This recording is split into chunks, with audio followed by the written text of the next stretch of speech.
Hello everyone, welcome back to our channel Trick Pharmacy. So today we are going to discuss about the mechanism of electrophilic substitution reaction in benzene. तो उसके पहले मैं बता देती हूँ कि last lecture में हम लोग कवर कर चुके हैं कि ये इलेक्ट्रोफिलिक सब्स्टिट्यूशन रिएक्शन क्या होने वाली है और कितनी रिएक्शंस होती है, बेंजीन कितनी रिएक्शंस को शो कर सकती है, कितनी इलेक्ट्रोफिलिक सब्स्टिट्यूशन रिएक्शंस को शो कर सकती है। और फिर हम लोगों ने लास्ट में डिस्कस किया था कि हर एक जो रिएक्शंस हैं उसमें लगने वाले कौन कौन से इलेक्ट्रोफाइल्स होने वाले हैं।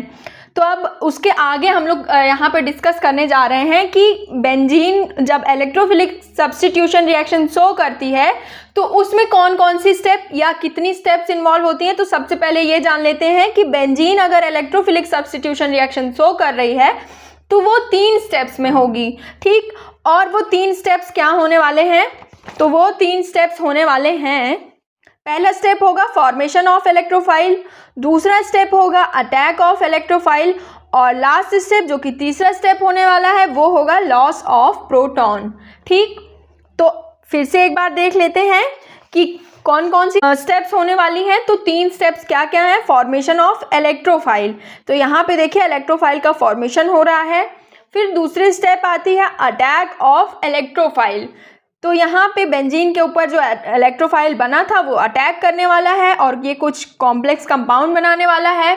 और फिर आती है लास्ट स्टेप जो कि होती है लॉस ऑफ प्रोटॉन, तो यहाँ पे जो कंपाउंड बनता है यहाँ से एक प्रोटॉन का लॉस होता है और हमारा सब्स्टिट्यूशन प्रोडक्ट का फॉर्मेशन हो जाता है। तो इन सब चीज़ों को समझने से पहले एक चीज़ यहाँ से मुझे क्लियर करना है कि ये प्रोटॉन क्यों बोला जा रहा है, इसको H+ को प्रोटॉन क्यों बोल रहे हैं। तो आइए देख लेते हैं कि क्यों इसको प्रोटॉन बोलते हैं। तो सबसे पहले अगर कोई एक हाइड्रोजन है तो इसमें एक इलेक्ट्रॉन होने वाला है और एक प्रोटॉन होने वाला है, ठीक। अगर हम इस हाइड्रोजन से एक इलेक्ट्रॉन को रिमूव कर देंगे जो कि ओवरऑल एक ही इसके पास इलेक्ट्रॉन होने वाला है, तो यहाँ पे क्या बचेगा? सिर्फ एक प्रोटॉन बचेगा हाइड्रोजन के पास, तो इसीलिए हम लोग इसको प्रोटॉन बोल देते हैं। तो आइए अब देख लेते हैं 1 बाय 1 एक एक स्टेप्स क्या होने वाली है। तो सबसे पहली स्टेप है फॉर्मेशन ऑफ इलेक्ट्रोफाइल। तो यहाँ पे देखिए एक मैंने E2 लिया है और ये जैसे अगर हेलोजिनेशन रिएक्शन होती तो यहाँ Cl2 यूज़ कर सकते थे, Br2 यूज़ कर सकते थे, उसी तरीके से यहाँ मैंने E2 लिया है। और यहाँ कैटलिस्ट के प्रेजेंस में क्या होता है, ये बॉन्ड ब्रेक हो जाता है, ये E+ और E- में आपस में ब्रेक हो जाते हैं और E+ यहाँ रह जाता है और ये जो E- होता है वो कैटलिस्ट के साथ में बॉन्ड का फॉर्मेशन कर लेता है। मैं दिखा देती हूँ, यहाँ पे ये E2 है और एक आता है यहाँ पे कैटलिस्ट।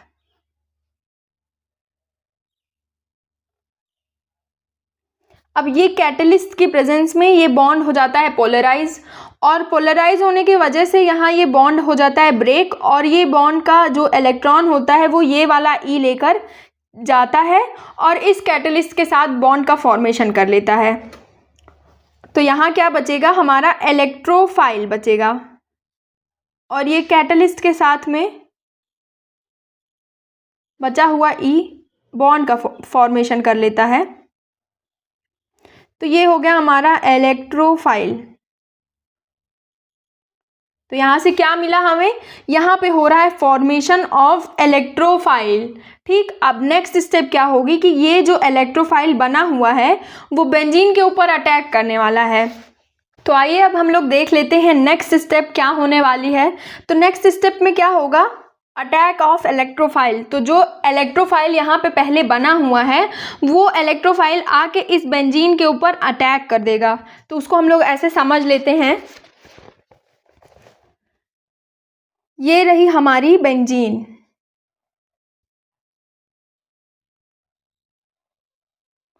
और यहाँ पे हम हाइड्रोजन को शो कर दे रहे हैं। वैसे तो सब जगह पे हाइड्रोजन प्रेजेंट है और सारे ही हाइड्रोजन यहाँ पे आइडेंटिकल हैं, बट मैं यहाँ पे ये वाला शो कर रही हूँ ये रिएक्शन शो करने के लिए। तो यहाँ पे प्रेजेंट है एक जो बना हुआ था इलेक्ट्रोफाइल वो। अब ये जो है इसके इस बेंजीन के ऊपर ये इलेक्ट्रोफाइल अटैक कर देगा और अटैक करने से क्या होगा कि यहाँ से ये इलेक्ट्रोफाइल यहाँ पे आके अटैच हो जाएगा और यहाँ पे आ जाएगा पॉजिटिव चार्ज। ऐसा क्यों होता है? तो ये इसलिए होता है, यहाँ जैसे ये दो बॉन्ड थे तो जो बॉन्ड बनता है वो पॉजिटिव, जब पॉजिटिव और नेगेटिव मिलता है तब बनता है एक बॉन्ड। तो यहाँ से अगर हम ये बॉन्ड तोड़ना चाहें तो इसके ऊपर अगर पॉजिटिव आ गया, सपोज यहाँ पे पॉजिटिव आ गया और यहाँ पे आ गया नेगेटिव, तो यहाँ पे ये बॉन्ड हट जाएगा। तब ऐसे ये दिखाया जाएगा। और ऐसे जब शो किया गया तो यहाँ से ये इलेक्ट्रोफाइल इस पे आके बॉन्ड बना लिया। मैं यहाँ पे बेंजीन बना के दिखाती हूँ मैं क्या कहना चाह रही हूँ। जैसे ये यहाँ पे था और ये है डबल बॉन्ड। सपोज ये डबल बॉन्ड का जो इलेक्ट्रॉन होता है वो इधर शिफ्ट हो जाता है, और अगर यहाँ पे डबल बॉन्ड शिफ्ट हो गया है तो यहाँ आ गया नेगेटिव चार्ज और यहाँ आ गया पॉजिटिव चार्ज। तो ये इलेक्ट्रोफाइल के पास ऑलरेडी पॉजिटिव चार्ज था, उसने इस नेगेटिव चार्ज को देखा तो इसके साथ एक बॉन्ड बना लिया। तो क्या होता है, यहाँ से ये बेंजीन आया, यहाँ हाइड्रोजन था और यहाँ पे जो नेगेटिव चार्ज था उसके साथ यहाँ पे ये अटैच होता है इलेक्ट्रोफाइल और एक बॉन्ड का फॉर्मेशन हो जाता है। तो ये एक बॉन्ड यहाँ फॉर्मेशन हो गया, लेकिन जब ये बॉन्ड टूटा तो इस कार्बन के ऊपर आ गया पॉजिटिव चार्ज। तो इसीलिए इसको हम लोग बोलते हैं पॉजिटिवली चार्ज्ड कार्बोकैटायन इंटरमीडिएट।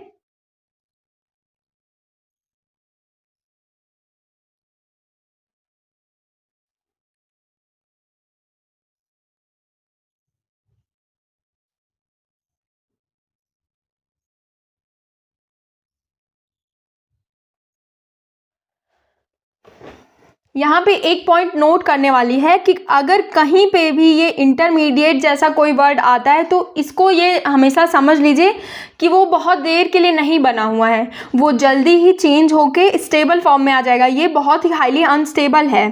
तो ये हो गई सेकेंड स्टेप कंप्लीट। और फिर लास्ट स्टेप आती है कि लॉस ऑफ प्रोटॉन।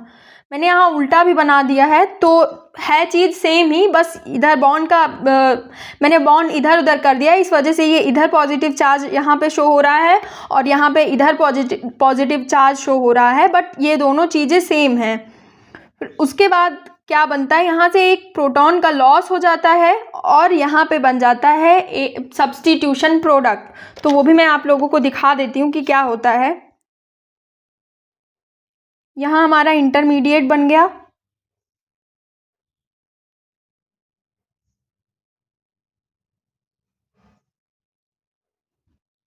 ये बन गया हमारा इंटरमीडिएट। यहाँ पे है पॉजिटिव चार्ज। अगर हम लोग यहाँ से एक प्रोटॉन को निकालेंगे, प्रोटॉन का क्या मतलब, यहाँ पे H+ निकाल दिए। सपोज हम यहाँ से ये बॉन्ड अगर ब्रेक हुआ और इसके ऊपर आ गया नेगेटिव चार्ज, इसके ऊपर आ गया पॉजिटिव चार्ज, ये बॉन्ड ब्रेक होके इधर शिफ्ट हो गया। ये समझाने के लिए मैं बता रही हूँ। तो क्या होगा, यहाँ से ये H+ रिमूव हो जाएगा, तो यहाँ क्या बचेगा, यहाँ पॉजिटिव चार्ज आ गया, यहाँ नेगेटिव चार्ज आ गया। तो ओवरऑल फिर क्या बनेगा, ये बॉन्ड का फॉर्मेशन कर लेगा। तो ये ऐसा हो जाएगा, ये ऐसा हो गया, यहाँ लग गया E और ये हम लोग का बन गया सब्स्टिट्यूशन प्रोडक्ट।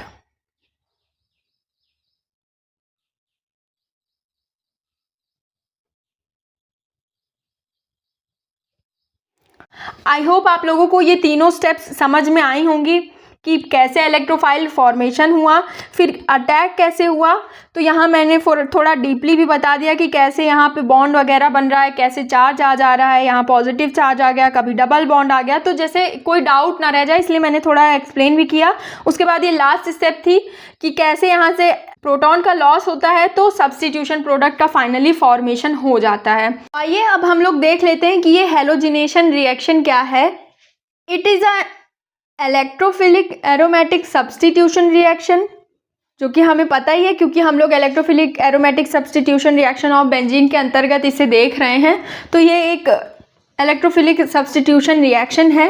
इस रिएक्शन में क्या होता है कि in this reaction one hydrogen atom of the benzene ring is replaced by halogen atom like chlorine bromine.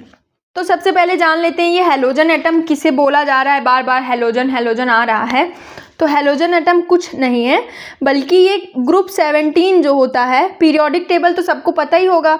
तो पीरियोडिक टेबल में जो ग्रुप 17 होता है उसके जो एटम्स होते हैं, जैसे फ्लोरीन हो गया, क्लोरीन हो गया, ब्रोमीन हो गया या फिर आयोडीन हो गया, तो ये सारे जो एटम्स हैं ये इन्हें हम लोग बोलते हैं हैलोजेंस। तो अगर जब बेंजीन में अगर हमें हैलोजिनेशन कराना है तो बेंजीन के किसी एक हाइड्रोजन को अगर इनमें से कोई एटम जो है रिप्लेस कर देता है हाइड्रोजन को, तो उस रिएक्शन को हम लोग हैलोजिनेशन रिएक्शन कहते हैं। और एक चीज़ इंपॉर्टेंट चीज़ जान लीजिए कि जो भी इनमें से एटम्स हैं जो हैलोजिनेशन रिएक्शन देते हैं वो है क्लोरीन और ब्रोमीन। ये दोनों हैलोजिनेशन रिएक्शन नहीं शो करती। तो अगर कोई भी बेंजीन रिंग है, तो अगर इसका कोई भी हाइड्रोजन एटम रिप्लेस कर दिया गया है किसी भी हैलोजन एटम से, जैसे यहाँ मैं ब्रोमीन से इसको रिप्लेस कर दे रही हूँ, तो इस रिएक्शन को हम लोग बोलेंगे हैलोजिनेशन रिएक्शन। और स्पेसिफिक अगर इसका नाम हम अगर बताएं तो इसको हम ब्रोमिनेशन रिएक्शन बोलेंगे। और वहीं अगर क्लोरीन आ गया तो उसे हम क्लोरीनेशन रिएक्शन बोलेंगे। तो यहाँ पे यही लिखा गया है कि बेंजीन रिंग का एक हाइड्रोजन रिप्लेस कर दिया जाता है क्लोरीन या फिर ब्रोमीन से। फिर यहाँ पे कैटलिस्ट क्या यूज़ होने वाला है, यहाँ कोई भी लेविस एसिड हो तो उसको हम लोग एज अ कैटलिस्ट यूज़ कर सकते हैं। तो इसका मैंने एग्जांपल दे दिया है कि FeCl3, FeBr3, AlCl3, AlBr3। तो ये सारे जो हैं ये लेविस एसिड्स हैं और ये यहाँ इस रिएक्शन में कैटलिस्ट के तौर पे यूज़ किए जाते हैं। और यहाँ मैंने ये रिएक्शन शो कर दिया कि कैसे ये रिएक्शन रिप्रेजेंट करी जाती है। ये बहुत मतलब इसको रिप्रेजेंट ज़रूर कर दीजिएगा अगर नोट्स बना रहे हैं या एग्ज़ाम में हमको अगर ये हैलोजिनेशन रिएक्शन या कोई सी भी रिएक्शन पूछी जा रही है तो ये रिएक्शन मतलब जिस पैटर्न में मैंने नोट्स बनाई हैं उसी पैटर्न में अगर आप लोग लिखेंगे तो मार्क्स बहुत अच्छे मिलेंगे। तो ये हो गया इसका प्रेजेंटेशन। यहाँ एक बेंजीन रिंग है और यहाँ पे एक हैलोजन एटम है, मैंने क्लोरीन को लिया है और ये एक लेविस एसिड है एज अ कैटलिस्ट यहाँ पे यूज़ हो रही है। और यहाँ पे हमारा बन गया है सब्स्टिट्यूशन प्रोडक्ट और यहाँ बाई प्रोडक्ट बन जाता है HCl। तो एक चीज़ और मैं यहाँ इंक्लूड कर दूँ कि अगर हम लोगों ने chlorine as a halogen atom लिया है तो हम या तो कैटलिस्ट AlCl3 को ले सकते हैं या फिर FeCl3 को कंसीडर करेंगे। मतलब अगर क्लोरीनेशन रिएक्शन है तो जिस भी कैटलिस्ट के पीछे Cl आ रहा है हम उसे लेंगे, और अगर ब्रोमिनेशन रिएक्शन करनी है तो हम FeBr3 या फिर AlBr3 को ले सकते हैं। तो आइए अब हम लोग देख लेते हैं मैकेनिज्म ऑफ हैलोजिनेशन। तो यहाँ पे वही पहला स्टेप होने वाला है फॉर्मेशन ऑफ इलेक्ट्रोफाइल। तो हम जितनी भी रिएक्शंस पढ़ेंगे चाहे वो हैलोजिनेशन हो, सल्फोनेशन हो, नाइट्रेशन हो या कोई भी रिएक्शन है, तो सभी में वही 3 स्टेप्स बार बार रिपीट किए जाएंगे। सबसे पहले आएगा फॉर्मेशन ऑफ इलेक्ट्रोफाइल, फिर आएगा अटैक ऑफ इलेक्ट्रोफाइल और लास्ट में आएगा लॉस ऑफ प्रोटॉन। तो इसको देख लेते हैं। The Lewis acid catalyst reacts with halogen that is Cl2, Br2 etcetera. The catalyst polarises the XX bond and creates X positive electrophile. ठीक, तो यहाँ सबसे पहले ये बता देती हूँ ये XX क्या है। ये कुछ नहीं है, ये बस वही हैलोजन को रिप्रेजेंट करने के लिए ये एटम यूज़ किया जाता है। तो यहाँ पे ये कह रहा है कि जो लेविस एसिड कैटलिस्ट है वो हैलोजन से रिएक्ट करता है, उसके बॉन्ड को पोलराइज कर देता है और फॉर्मेशन हो जाता है वहाँ पे X पॉजिटिव इलेक्ट्रोफाइल का। अगर मैंने क्लोरीन को लिया है तो वहाँ Cl पॉजिटिव बन जाएगा, अगर ब्रोमीन लिया है तो Br पॉजिटिव बन जाएगा। मैं इसको एक बार रिप्रेजेंट भी करके दिखा देती हूँ। सपोज मैंने यहाँ पे Cl2 लिया है एज अ हैलोजन, तो हम यहाँ पे लेविस एसिड ले लेते हैं FeCl3। ठीक, तो ये इस बॉन्ड को पोलराइज कर देगा और यहाँ से बन जाएगा Cl पॉजिटिव। यहाँ पे ये है हमारा इलेक्ट्रोफाइल। वहीं अगर हम लोग Br2 को लेते, यहाँ AlBr3 हम लोग एज अ कैटलिस्ट ले लेते, तो यहाँ पे क्या इलेक्ट्रोफाइल बनता, यहाँ पे Br+ बनता। ब्रोमोनियम आयन इसको बोलेंगे और इसको बोलेंगे क्लोरोनियम आयन। नाम वगैरह सब याद करते चलना है तभी सही नंबर मिलेंगे। तो ये हो गया इलेक्ट्रोफाइल, मैंने यहाँ पे दिखा दिया है कैसे बनेगा। ये बॉन्ड यहाँ पे पोलराइज हो जाएगा इस कैटलिस्ट की वजह से, और जिस वजह से यहाँ ये Cl पॉजिटिव और Cl नेगेटिव में ब्रेक हो जाएगा बॉन्ड और यहाँ से बन जाएगा हमारा Cl पॉजिटिव इलेक्ट्रोफाइल या फिर Br पॉजिटिव इलेक्ट्रोफाइल। तो वही रिएक्शन मैंने यहाँ रिप्रेजेंट भी कर दी है, Cl पॉजिटिव है और यहाँ AlCl3 as a catalyst use किया गया और यहाँ से बन जाता है Cl पॉजिटिव एक इलेक्ट्रोफाइल और ये एक कॉम्प्लेक्स का फॉर्मेशन कर लेता है ये Cl नेगेटिव और AlCl3 आपस में मिलके, जिसको लास्ट में ये इसका कोई काम नहीं है, ये लास्ट में AlCl3 अलग हो जाएगा और यहाँ से क्लोरीन भी रिमूव हो जाएगा। तो इसके बाद है नेक्स्ट स्टेप जो कि है attack of electrophile on benzene. The pi electrons in benzene ring reacts with the electrophile. This forms positively charged intermediate called carbocation intermediate. तो क्या हो रहा है यहाँ पे, हो रहा है ऐसा कि जो क्लोरीन हमारा आया था इलेक्ट्रोफाइल बनके वो इस बेंजीन से रिएक्ट करता है और यहाँ से ये बॉन्ड ब्रेक हो जाता है, जो कि मैंने पहले ही बताया था। इस तरीके से थोड़ा बनता है, ये बॉन्ड ब्रेक होगा और यहाँ पे ये नेगेटिव चार्ज इधर आ जाएगा और पॉजिटिव चार्ज इधर आ जाएगा। यहाँ ऑलरेडी एक हाइड्रोजन एटम लगा हुआ था, ये उसके बॉन्ड्स हो गए। तो ये जो E+ है ये क्या करेगा, आके इस जगह पे ये अटैच हो जाएगा। तो यहाँ से क्या बनेगा,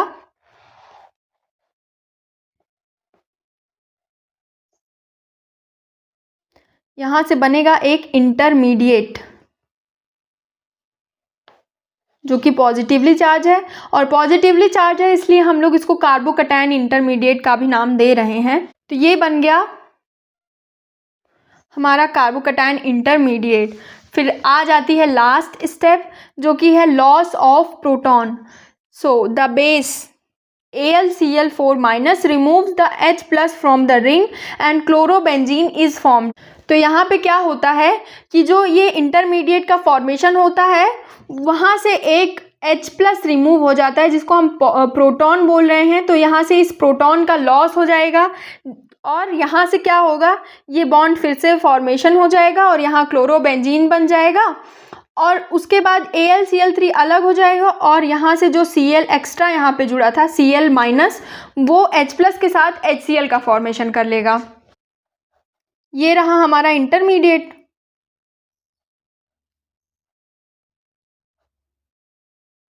Cl आके यहाँ पे एज अ इलेक्ट्रोफाइल जुड़ा हुआ था और ये इंटरमीडिएट है, यहाँ पॉजिटिव चार्ज है। अभी यहाँ पे जब AlCl4- आता है तो वो क्या करता है, यहाँ से इस प्रोटॉन को एक्सट्रैक्ट कर लेता है, यहाँ से ये निकल जाता है इसके साथ। तो यहाँ क्या बचेगा, ये अगर H+ के फॉर्म में गया है तो यहाँ पे आ जाएगा नेगेटिव चार्ज और ये नेगेटिव चार्ज अगर आया है इधर तो यहाँ से ये बॉन्ड का फॉर्मेशन हो जाएगा। तो ये क्या बन जाएगा, ये बन जाएगा बेंजीन। बेंजीन नहीं, क्लोरोबेंजीन, क्योंकि यहाँ Cl भी लगा है ना। और यहाँ से क्या होगा, ये H+ जो है इसमें से एक Cl- एक्स्ट्रा जुड़ा था ना, तो वो Cl- रिमूव हो जाएगा। तो H+ और Cl- क्या बना लेंगे, HCl बना लेंगे और बच गया क्या, हमारा जो कैटलिस्ट लगा हुआ था AlCl3। तो इस तरीके से ये हेलोजिनेशन रिएक्शन कंप्लीट हो जाती है। आई होप आप लोगों को ये सारे स्टेप्स अच्छे से समझ में आए होंगे। अगर नहीं समझ में आया है तो इस वीडियो को एक बार रिपीट करके देख लीजिएगा। So we are going to discuss about nitration reaction. It is the second reaction that benzene compounds give. So nitration of benzene is an electrophilic substitution reaction. In this reaction, one hydrogen atom of benzene ring is replaced by nitro group. तो सबसे पहले वही लिखा गया है कि nitration of benzene एक electrophilic aromatic substitution reaction है, ये तो हम सबको ही पता चल चुका है। उसके बाद सेकंड पॉइंट यहाँ मैंने लिखा है कि in this reaction one hydrogen atom of benzene ring is replaced by nitro group. इसका क्या मतलब है कि जो बेंजीन रिंग में 6 हाइड्रोजन्स लगे हैं उनमें से एक हाइड्रोजन रिप्लेस हो जाएगा कौन से ग्रुप से, नाइट्रो ग्रुप से। और ये नाइट्रो, यहाँ पे ये नाइट्रो ग्रुप है और यहाँ पे लगने वाला जो इलेक्ट्रोफाइल होगा वो होगा हमारा nitronium ion and H2SO is used as catalyst. तो किसी भी रिएक्शन को कंप्लीट कराने में ज़रूरी नहीं है कि कैटलिस्ट लगे ही, बट हम जो रिएक्शंस पढ़ रहे हैं यहाँ पे मैंडेटरी है कि कोई ना कोई कैटलिस्ट यूज़ होगा। तो नाइट्रेशन रिएक्शन के केस में यूज़ किया जाने वाला कैटलिस्ट होने वाला है H2SO4 जिसको हम कहते हैं सल्फ्यूरिक एसिड। और अब हम लोग देख लेते हैं नाइट्रेशन रिएक्शन को रिप्रेजेंट कैसे करते हैं। यहाँ पे एक बेंजीन रिंग है और उसके बाद है कंसंट्रेटेड नाइट्रिक एसिड। ये रिएक्ट करके यहाँ से नाइट्रोनियम आयन का जनरेशन करेगा और उसके बाद यहाँ पे कैटलिस्ट के तौर पे यूज़ किया गया है कंसंट्रेटेड H2SO4 या कंसंट्रेटेड सल्फ्यूरिक एसिड। और उसके बाद हमारा क्या प्रोडक्ट बन रहा है नाइट्रोबेंजीन और साथ में एक बाई प्रोडक्ट भी बन रहा है जो कि है H2O वाटर यहाँ से रिमूव आउट हो जाएगा। तो सबसे पहले हम लोग लेंगे H2SO4 और HNO3 को और इसको इस तरीके से लिखेंगे तो शायद हमें मैकेनिज्म अच्छे से समझ ना आए, तो मैं इसको थोड़ा सा ब्रॉड वे में लिख देती हूँ HSO4 और यहाँ पे मैंने एक H का बॉन्ड रिप्रेजेंट करने के लिए ऐसे लिख दिया है और यहाँ पे है HNO3।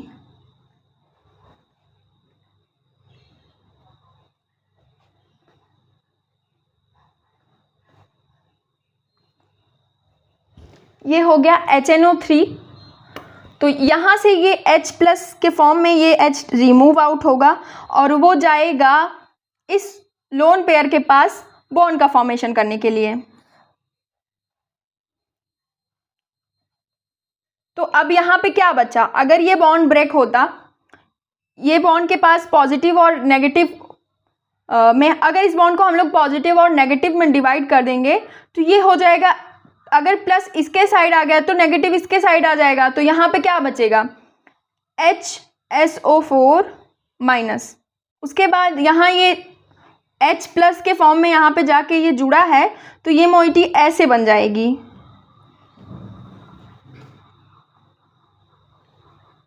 सॉरी, ये इसका यहाँ पे प्लस का साइन यहाँ पे दिखा रहा है ना कि H के ऊपर प्लस है, प्लस आएगा मतलब पॉजिटिव चार्ज आएगा ऑक्सीजन के ऊपर।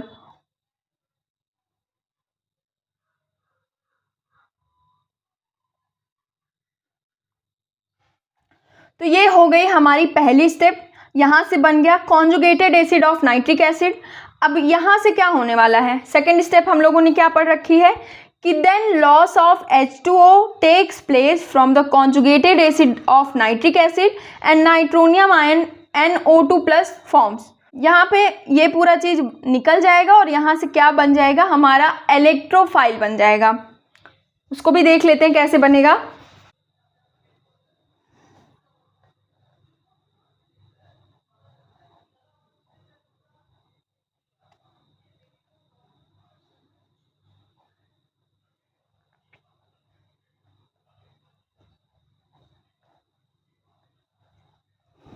अब सपोज हम लोग ये बॉन्ड ब्रेक करते हैं और इसके ऊपर नेगेटिव और इसके ऊपर पॉजिटिव रख देते हैं तो ये पॉजिटिव नेगेटिव मिलके न्यूट्रलाइज हो जाने वाला है और यहाँ से क्या निकल जाएगा, H2O बन जाएगा। ये चीज़ यहाँ से रिमूव आउट हो जाएगी तो ये H2O बन जाएगा।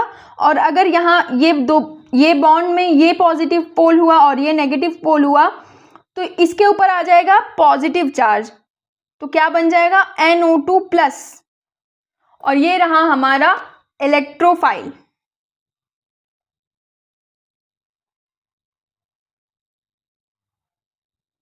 मैं एक बार फिर से ये पूरी स्टेप्स को समझा देती हूँ। इसमें क्या हो रहा है कि हमने सबसे पहले लिया था H2SO4 और साथ में लिया था HNO3। यहाँ पे मैंने उसका पूरा स्ट्रक्चर दिखाया था कि कैसे बॉन्डिंग होती है। तो यहाँ पे ऑक्सीजन के ऊपर है 2 लोन पेयर, तो यहाँ से जो H प्लस निकलेगा वो जाके इस ऑक्सीजन के साथ जुड़ जाएगा और इसके ऊपर आ जाएगा पॉजिटिव चार्ज। यहाँ पे मैंने रिप्रेजेंट भी किया है, यहाँ पे इसके पास एक H ऑलरेडी था और एक H यहाँ से आके इस पे अटैच हो जाता है तो ऑक्सीजन के ऊपर आ गया है पॉजिटिव चार्ज और ये NO2 वैसे का वैसे ही है। फिर यहाँ से क्या होगा, यहाँ से रिमूव हो जाएगा वाटर। तो अगर हम इस बॉन्ड को सिर्फ समझने के लिए मैं बता रही हूँ कि अगर सपोज ये बॉन्ड है तो पॉजिटिव नेगेटिव जब जुड़ते हैं तभी एक बॉन्ड बनता है, और अगर यहाँ पे इधर हम नेगेटिव दे दें और इधर हम पॉजिटिव दे दें, इसी तरीके से ये ब्रेक होगा बॉन्ड। और अगर यहाँ पे पॉजिटिव ऑलरेडी था, नेगेटिव आएगा तो ये न्यूट्रलाइज हो जाएगा और वो लोन पेयर के फॉर्म में आ जाएगा और यहाँ से निकल जाएगा हमारा इलेक्ट्रोफाइल। तो जो हमें चाहिए था वो बन चुका है। नाइट्रोनियम आयन बोलते हैं इस इलेक्ट्रोफाइल को। अब आगे देख लेते हैं आगे क्या हो रहा है। आइए अब हम लोग देख लेते हैं सेकेंड स्टेप जो कि होने वाली है attack of electrophile on benzene. तो इसमें क्या होता है कि the pi electron of benzene ring reacts with the electrophile NO2 positive nitronium ion.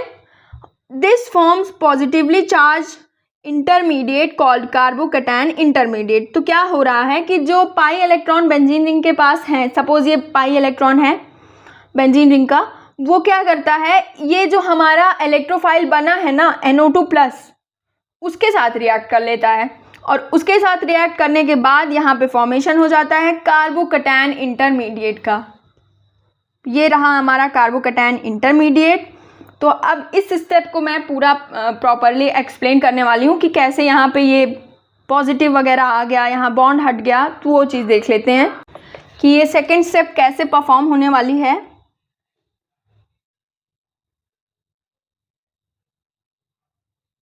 ये रही हमारी बेंजीन रिंग और साथ में आ गया हमारा इलेक्ट्रोफाइल। तो बेंजीन रिंग के पास जितने भी कार्बन है सबके पास एक एक हाइड्रोजन है। तो मैं यहाँ वाला हाइड्रोजन शो कर रही हूँ, यहीं पे इस कार्बन के ऊपर हम रिएक्शंस दिखाने वाले हैं। तो यहाँ पे क्या होगा, ये इलेक्ट्रोफाइल अटैक तभी करेगा जब यहाँ पे उसको पोलैरिटी दिखेगी और इस इलेक्ट्रोफाइल को देख के बेंजीन कुछ ऐसा अपने स्ट्रक्चर में फॉर्मेशन करता है कि ये जो बॉन्ड होता है ये ब्रेक हो जाए, ये बॉन्ड ब्रेक हो जाएगा और यहाँ पे आ जाएगा नेगेटिव चार्ज।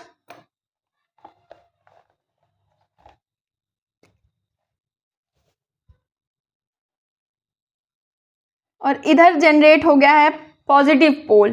ठीक, तो क्या होगा,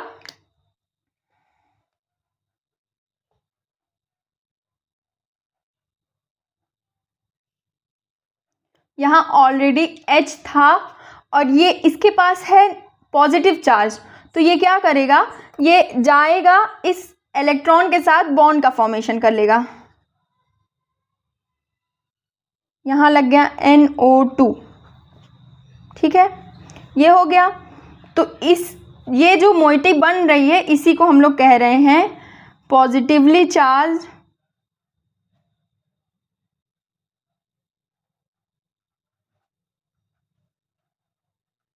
कार्बोकैटायन इंटरमीडिएट। ठीक, तो ये हो गई सेकंड स्टेप जिसमें हम लोग देख रहे हैं कि कैसे ये इलेक्ट्रोफाइल आके इस बेंजीन के साथ रिएक्शन शो करता है और फिर यहाँ पे बॉन्ड का ब्रेकेज होता है और यहाँ आ जाता है, डेवलपमेंट हो जाता है पॉजिटिव चार्ज का और ये नाइट्रोनियम आयन यहाँ पे बेंजीन रिंग के साथ बॉन्ड का फॉर्मेशन कर लेता है और ये इंटरमीडिएट का फॉर्मेशन हो जाता है। ये होती है ये रही हमारी सेकंड स्टेप। अब तो आइए अब हम लोग देख लेते हैं थर्ड स्टेप जो कि होने वाली है लॉस ऑफ प्रोटॉन। तो इसमें क्या हो रहा है कि the base HSO4 minus removes the H plus from the ring and nitrobenzene is formed. तो क्या हो रहा है कि जो HSO4 माइनस बेस है, अब वो इस कार्बोकैटायन इंटरमीडिएट को देखता है तो वो भी आता है दौड़ दौड़ के कि यहाँ से अब उसको चाहिए प्रोटॉन, यहाँ से निकालने की कोशिश करेगा। तो क्या होता है कि ये जो बॉन्ड बना के रखा है ये H, तो ये बॉन्ड ब्रेक हो जाता है, तो ये पॉजिटिव और नेगेटिव में ब्रेक होता है। तो यहाँ से H प्लस रिमूव हो जाएगा और वो इसके साथ बॉन्ड फॉर्मेशन करके H2SO4 का फॉर्मेशन कर लेगा और यहाँ पे बचा था नेगेटिव चार्ज और यहाँ पे है पॉजिटिव चार्ज, तो ये आपस में डबल बॉन्ड का फॉर्मेशन कर लेंगे तो बन जाएगा नाइट्रोबेंजीन। ये है हमारा फाइनल प्रोडक्ट। आई होप आप लोगों को ये समझ में आया होगा। Now let's move on to our next reaction, that is sulfonation reaction. Sulfonation in benzene is an electrophilic substitution reaction. In this reaction, one hydrogen atom of the benzene is replaced by sulfonyl group SO3H. तो sulphonation reaction भी एक electrophilic aromatic substitution reaction है और इस reaction में क्या होता है कि एक हाइड्रोजन एटम जो बेंजीन का है वो रिप्लेस हो जाता है सल्फोनिल ग्रुप से। तो एक चीज़ यहाँ पे ध्यान देने वाली ये है कि सभी रिएक्शंस में जो हमारा इलेक्ट्रोफाइल बन रहा था वही जाके अटैच हो रहा था, हाइड्रोजन को वही रिप्लेस कर रहा था। बट सल्फोनेशन में थोड़ा सा डिफरेंट है कि सल्फोनेशन का जो हमारा इलेक्ट्रोफाइल होने वाला है वो SO3 है, सल्फर ट्राईऑक्साइड, लेकिन जो ग्रुप अटैच होगा वो SO3 अटैच होगा, SO3H अटैच होगा, जाके सल्फोनिल ग्रुप अटैच होगा बेंजीन में। तो ये चीज़ थोड़ा सा ध्यान देने वाली है। और इसमें जो कैटलिस्ट यूज़ होगा वो H2SO4 यूज़ होने वाला है। तो आइए रिएक्शन देख लेते हैं। यहाँ पे एक बेंजीन का मॉलिक्यूल है और एक H2SO4 का मॉलिक्यूल है। वैसे एक तो नहीं होता बट यहाँ पे एक ही दिख रहा है। और उसके बाद यहाँ पे जो कैटलिस्ट यूज़ हो रहा है वो भी H2SO4 है। तो क्या होता है कि यहाँ पे हम जो रिएक्टेंट है और कैटलिस्ट है दोनों H2SO4 ही यूज़ किया जाता है। और नाइट्रेशन रिएक्शन में थोड़ा सा अंतर होता है कि यहाँ पे जो रिएक्टेंट होता है वो नाइट्रिक एसिड हो जाता है और कैटलिस्ट सेम ही रहता है। तो बस यही थोड़ा सा डिफरेंस है, बट मैकेनिज्म पूरी डिफरेंट होने वाली है। मतलब ये जो रिएक्शन हम शो कर रहे हैं ये तो सेम होगी नाइट्रेशन में। यहाँ पे नाइट्रिक एसिड अगर हम यूज़ कर लेंगे और यहाँ NO2 यहाँ पे लगा देंगे तो नाइट्रोबेंजीन बन जाएगी और रिएक्शन लगभग सिमिलर है।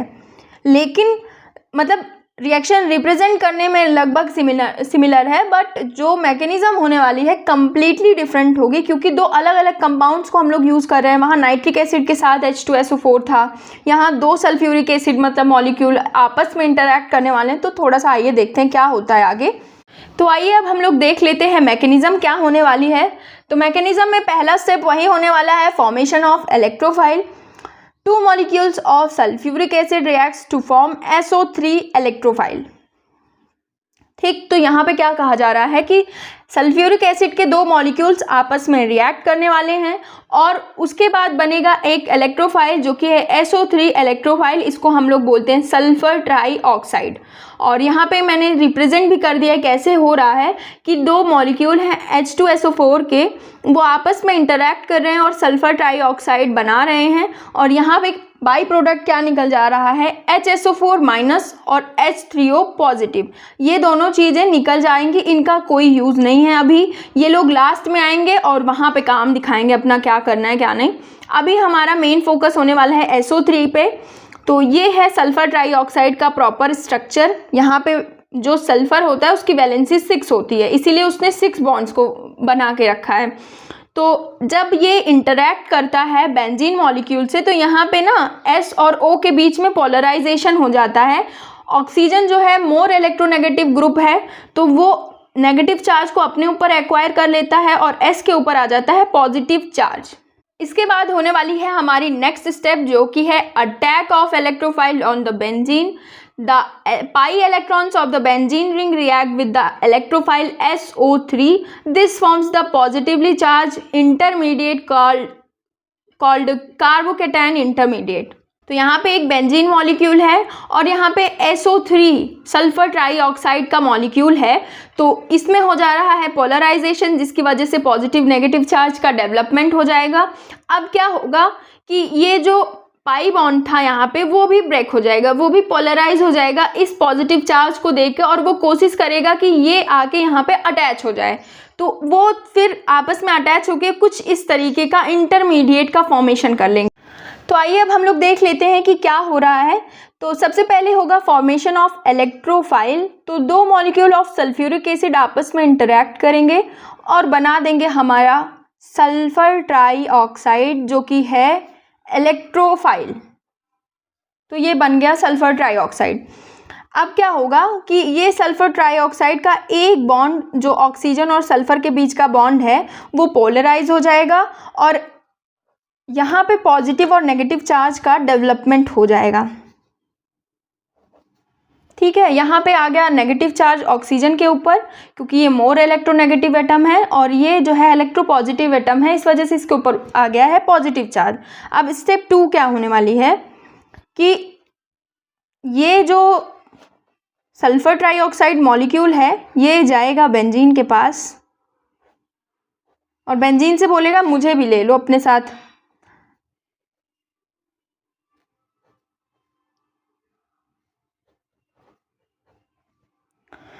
अब क्या होगा, इसके पास है पॉजिटिव चार्ज और ये बेंजीन मॉलिक्यूल इतना रंग बदलने वाला इंसान है, इसको देखता है तो क्या करता है, ये अपना बॉन्ड ब्रेक करके बैठ जाता है और ये क्या करेगा, यहाँ पे आ जाएगा नेगेटिव चार्ज और इसके ऊपर डेवलप कर लेगा पॉजिटिव चार्ज और ये बॉन्ड यहाँ से ब्रेक हो जाएगा।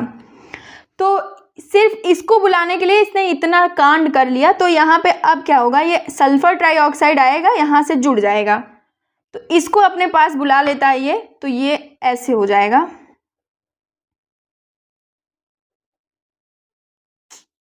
सॉरी, ये गलत हो गया। बेंजीन क्या करेगा, यहाँ पे डेवलपमेंट करा देगा पॉजिटिव चार्ज का, यहाँ हाइड्रोजन जुड़ा हुआ है और यहाँ से आराम से आके जुड़ जाएगा सल्फर ट्राइऑक्साइड।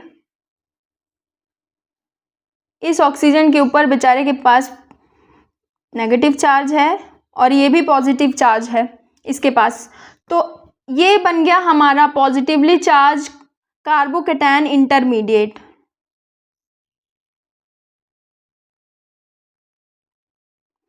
अब हम लोग देख लेते हैं लास्ट स्टेप क्या होने वाली है। लास्ट स्टेप तो वही होगी, लॉस ऑफ प्रोटॉन। तो लास्ट स्टेप में क्या होता है, the base HSO4 minus removes H plus from the ring. तो यहाँ पे ये कार्बोकेटायन इंटरमीडिएट जो रहता है वहाँ से रिमूवल होगा H प्लस का। ये देखिए यहाँ पे जो हमने हाइड्रोजन यहाँ लगाया है ना, यहाँ से ये अपना नेगेटिव चार्ज इधर को दे देगा और ये H प्लस के फॉर्म में रिमूव आउट हो जाएगा, तो ये बॉन्ड फिर से बन जाएगा। And at last H3O positive add a proton on the sulphur minus जो यहाँ पे बना हुआ है।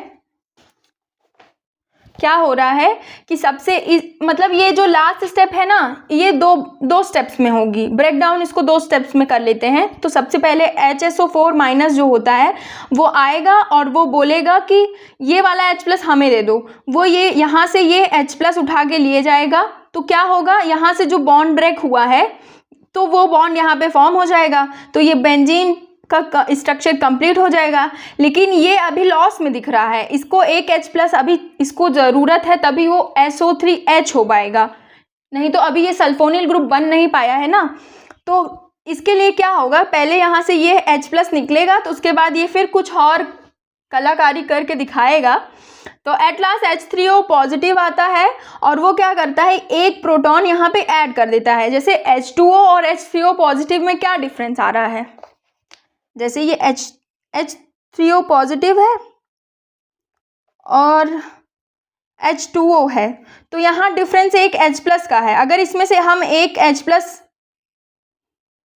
निकाल दें तो ये H2O बन जाएगा, जो कि एक स्टेबल मॉलिक्यूल है, और ये चार्ज है तो ये स्टेबल है नहीं। इसी वजह से क्या करता है, ये मॉलिक्यूल अपना H प्लस जाके उस SO3 को दे देता है जिसके ऊपर है नेगेटिव चार्ज, तो यहाँ से बन जाएगा बेंजीन सल्फोनिक एसिड। मैं एक बार फिर से सारी स्टेप्स को रिपीट कर देती हूँ क्योंकि लास्ट स्टेप थोड़ी सी कंफ्यूजिंग हो गई है, तो देख लेते हैं। आइए, सबसे पहली स्टेप में क्या हुआ, दो मॉलिक्यूल ऑफ H2SO4 हम लोगों ने लिया और वहां से जनरेशन हुआ है इलेक्ट्रोफाइल का, इलेक्ट्रोफाइल बन गया। अब सेकेंड स्टेप में क्या होगा, इसका पूरा स्ट्रक्चर भी हम लोग याद ही कर लेते हैं कि क्या है इसमें। तो इसके स्ट्रक्चर में ऐसे ही बस तीन ऑक्सीजन एटम्स आके जुड़े हुए हैं। तो अभी जब बेंजीन रिंग को देखेगा ये ना, तो ये अपना जो बॉन्ड है सल्फर और ऑक्सीजन के बीच का, ये इसमें कुछ ना कुछ बदलाव करेगा, जिससे क्या होगा कि इनके ऊपर ना चार्जेस का डेवलपमेंट हो जाएगा। इसके ऊपर पॉजिटिव आ जाएगा और इसके ऊपर नेगेटिव आ जाएगा, और यहाँ से ये वाला बॉन्ड हट जाएगा और ये वाला है हमारा बेंजीन और यहाँ पे लगा हुआ है हाइड्रोजन। अब वो इसको देखता है बेंजीन, तो सोचता है कि ये हमारे पास अटैच हो जाए तो कितना अच्छा है, तो यहाँ पे ये भी अपना चार्ज बिखेर के बैठ जाता है। तो क्या होगा, यहाँ पॉजिटिव का डेवलपमेंट होगा और यहाँ नेगेटिव का डेवलपमेंट होगा और ये बॉन्ड यहाँ से ब्रेक हो जाएगा। अब क्या होगा कि ये जो नेगेटिव चार्ज है ये दोनों आपस में मिल के बना लेंगे कुछ ऐसा इंटरमीडिएट।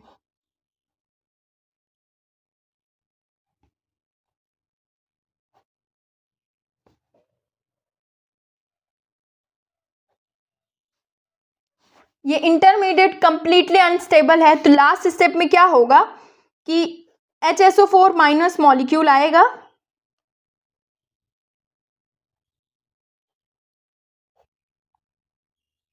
ये मैंने ऐसे इसीलिए लिख दिया है, थोड़ा आसानी हो जाएगी। अब यहाँ से आएगा HSO4 माइनस मॉलिक्यूल आएगा, बोलेगा भैया मुझे एक एक्स्ट्रा तुम्हारे पास जो हाइड्रोजन है वो दे दो तो मैं थोड़ा स्टेबल हो लेता हूँ। तो क्या होगा कि यहाँ से ये हाइड्रोजन H+ के फॉर्म में निकल जाएगा, तो ये बन जाएगा ऐसा कुछ। अभी जब यहाँ से ये H+ रिमूव आउट हो जाता है, फिर भी ये कंपाउंड जो बन के तैयार हो रहा है ये अभी स्टेबल नहीं है। तो अभी क्या करना होगा, इस मॉलिक्यूल से, अभी क्योंकि जब हम लोगों ने स्टेप 1 देखी थी तो वहाँ पे 2 बाई प्रोडक्ट निकले थे, एक तो था ये वाला और एक दूसरा था जो कि था H3O पॉजिटिव। तो वो आएगा, वो यहाँ अपने पास से एक H+ डोनेट करके चला जाएगा। ये SO3 माइनस था और यहाँ पे H3O पॉजिटिव आता है, वो अपना एक H+ इसको देगा और यहाँ से हमारा बेंजीन सल्फोनिक एसिड का फॉर्मेशन हो जाएगा और साथ में वाटर भी निकल जाएगा और साथ ही साथ जो कैटलिस्ट था H2SO4 वो भी रिमूव आउट हो जाएगा। सॉरी ये दिख नहीं रहा था। तो हाँ, यहाँ से क्या हुआ कि ये SO3 माइनस था इस पे, तो ये H3O पॉजिटिव आता है और H+ इसको डोनेट कर देता है, तो वहाँ से बन जाता है बेंजीन सल्फोनिक एसिड और साथ ही साथ वाटर भी बन जाता है और जो हमारा कैटलिस्ट था वो वैसा का वैसा वापस आ जाता है। तो ये हो गई हमारी तीनों स्टेप्स कंप्लीट। सल्फोनेशन रिएक्शन यहीं पे कंप्लीट हो जाती है और आई होप आप लोगों को ये वीडियो समझ में आया होगा। और अगर आप लोगों को ये नोट्स चाहिए है तो आप लोग जल्दी से जल्दी ट्रिक फार्मेसी ऐप को डाउनलोड करके उमंग बैच को ज्वाइन कर लीजिए और अप्लाई कर लीजिए मेरा कूपन कोड साक्षी मैम, तो वहाँ से आपको 10% डिस्काउंट प्रोवाइड कर दिया जाएगा। और तब तक के लिए थैंक यू।